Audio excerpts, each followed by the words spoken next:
Goa night club ದುರಂತ case ನಾಪತ್ತೆಯಾಗಿದ್ದ ಇಬ್ಬರು ಮಾಲೀಕರು ಅಂದರೆ ಥೈಲ್ಯಾಂಡ್ನಿಂದಲೇ ಜಾಮೀನಿಗೆ ಅರ್ಜಿ ಸಲ್ಲಿಸಿದ್ದು ಅರ್ಜಿ ವಜಾ. ಇನ್ನು ಪ್ರಯಾಣಿಕರಿಗೆ ಇಂಡಿಗೋ ವಿಮಾನ ಸಂಸ್ಥೆಯಿಂದ ಪರಿಹಾರ, ಪಾಕ್ನ ಸಿಂಧ್ ಪ್ರಾಂತದಲ್ಲಿ ಪ್ರತ್ಯೇಕ ದೇಶದ ಕೂಗು. ಇದೆಲ್ಲವನ್ನು ನೋಡೋಣ ನ್ಯಾಷನಲ್ ನ್ಯೂಸ್ ಟಾಪ್ 9ನಲ್ಲಿ. ಸಿಬ್ಬಂದಿ ಕೊರತೆಯಿಂದಾಗಿ ಇಂಡಿಗೋ ವಿಮಾನಯಾನದಲ್ಲಿ ಗೊಂದಲ ಉಂಟಾಗಿತ್ತು. ವಿಮಾನ ನಿಲ್ದಾಣದಲ್ಲಿ ಜನಸಂದಣಿ ಮತ್ತು ವಿಳಂಬದಿಂದಾಗಿ ಸಾವಿರಾರು ಮಂದಿ ಪ್ರಯಾಣಿಕರು ಪರದಾಡುವಂತಾಗಿತ್ತು.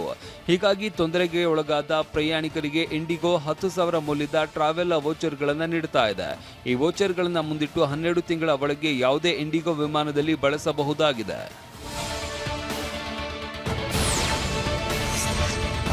ಜವಾಹರ್ಲಾಲ್ ನೆಹರು ವಿಶ್ವವಿದ್ಯಾಲಯದ ಮಾಜಿ ವಿದ್ಯಾರ್ಥಿ ಮತ್ತು ದೆಹಲಿ ಗಲಭೆಯ ಮಾಸ್ಟರ್ ಮೈಂಡ್ ಎಂದು ಆರೋಪಿಸಿರುವ ಉಮರ್ ಖಾಲಿದ್ಗೆ ದೆಹಲಿ ನ್ಯಾಯಾಲಯ ಮಧ್ಯಂತರ ಜಾಮೀನು ನೀಡಿದೆ.